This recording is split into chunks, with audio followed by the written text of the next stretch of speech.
Good day, my friends and fellow citizens. In the midst of unprecedented political troubles, we have cause of great gratitude to God for multitudes of benefits as well. Unusual good health and most abundant harvests from the past season, and in the peculiar exigencies of the times, our intercourse with foreign nations has been attended with profound solicitude. On that note, we are recently informed that on the 14th of December last, Albert, Prince Consort and husband of Queen Victoria, suddenly passed away at the age of 42. Flags in New York City are flying at half-mast, and the sympathy of the entire country to the Queen and the British royal family is hereby extended. A formal letter of condolence will be issued early in February. Mrs. Lincoln and I are also appreciative of the inquiries made after her health. She has been only slightly unwell of late and was unable to attend the White House reception last week. It is expected that she will make her regular appearance, however, on Tuesday next. Both Willie and Ted have been enjoying the rather mild winter weather, riding their ponies out on the White House lawns and hoping for snow.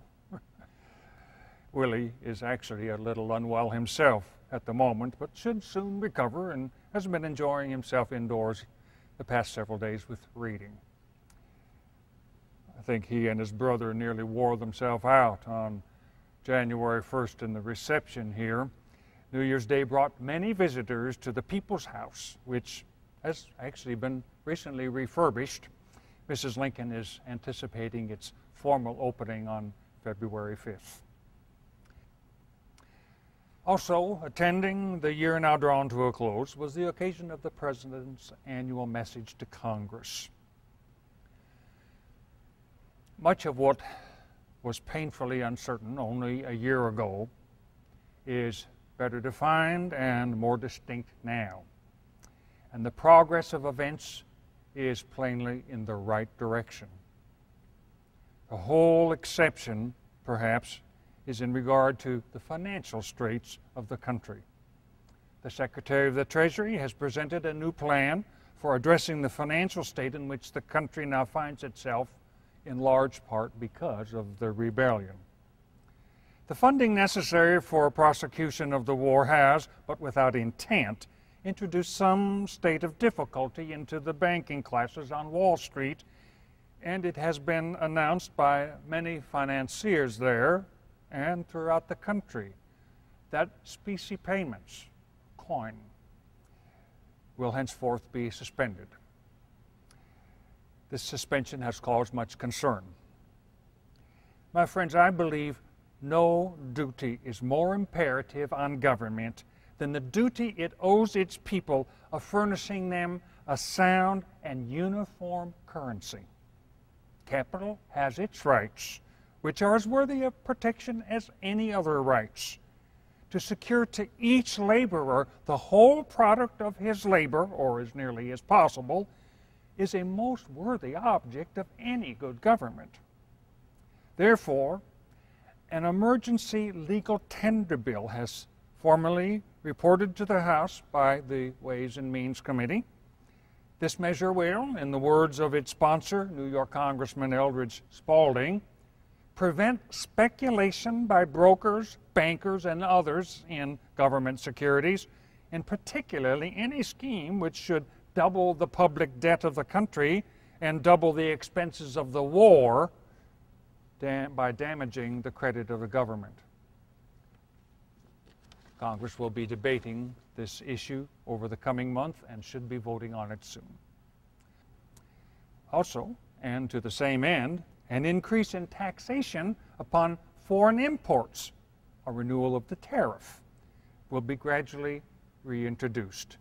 It is believed that this will surely eventuate in the restoration of American industry and return hopeful employment to the American laboring classes by decreasing competition with the lower wage standards of workers across the ocean. Finally, and with like purpose, a proposal has been made of certain internal improvements to the whole country, a railroad to the west and into the Middle South.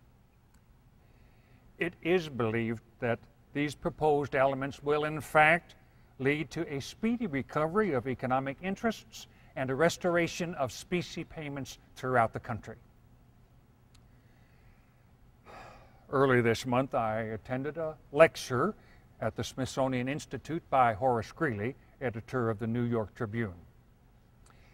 His stated belief that slavery and its abolition is the sole purpose of the war is certainly as creditable as it is well known, however much it may disagree with the procedures of this administration. In considering the policy to be adopted for suppressing this insurrection, I have been anxious and careful that the inevitable conflict for that purpose should not degenerate into a violent and remorseless revolutionary struggle. I have therefore in every case thought it proper to keep the integrity of the Union prominent as the primary object of the contest. That same day, representatives from the Congressional Committee on the Conduct of the War presented their own discontent with said policy and their demand for the removal of General-in-Chief McClellan. On the first point, it is well known there has been much division and bad feeling in the legislative department over the issues of slavery, abolition, and the propriety of the late Confiscation Act.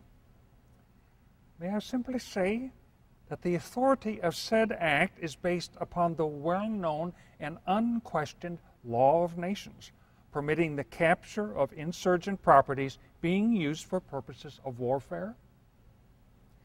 However, here in the national capital, the numbers of dislocated people, still technically considered as property in the eyes of the law, has swollen beyond imagination, well above any practical consideration of whether or not they have actually been used against the government. Slave owners residing in rebellious states and their agents here continue to seek redress and return of their lost property and runaway slaves in ever larger numbers to the detriment of the actual prosecution of the war itself. National authority over the District of Columbia is unquestioned. It is therefore directed that arrests of fugitive slaves by the Army of the Potomac in the district shall henceforward cease. However, in loyal states where slavery is constitutionally protected, the situation is different. The growing propensity of border state slaves to run away and the resulting property loss to loyal owners must be addressed and may be alleviated by means of some form of official compensation.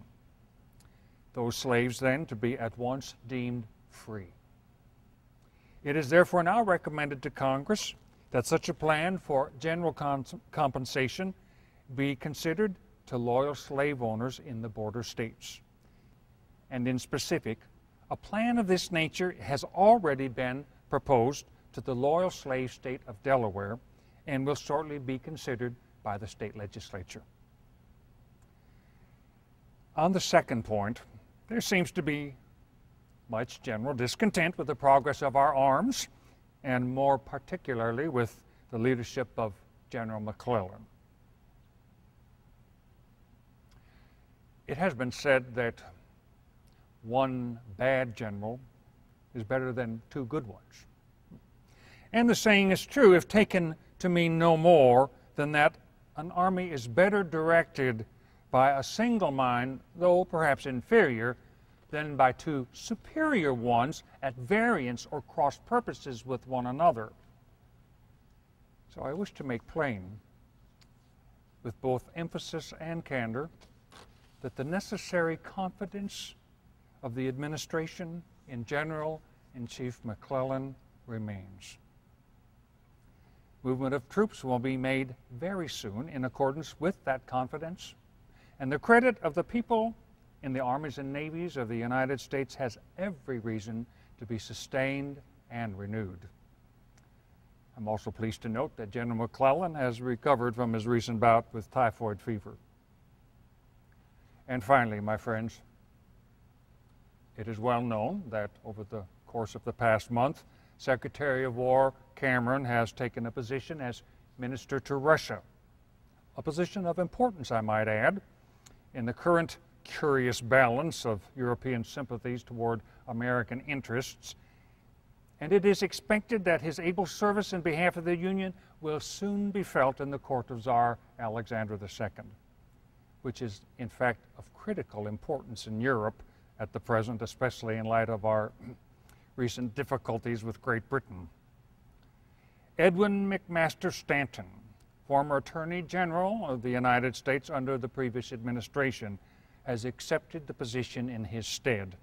The appointment of Secretary Stanton is confirmed by the Senate on the 15th of January, and it is expected that the new Secretary will work in close concert with General-in-Chief McClellan. My friends, the struggle of today is not altogether for today, but for the vast future also. With reliance on Providence all the more firm and earnest, let us proceed to the great task ahead which events have devolved upon us. Thank you.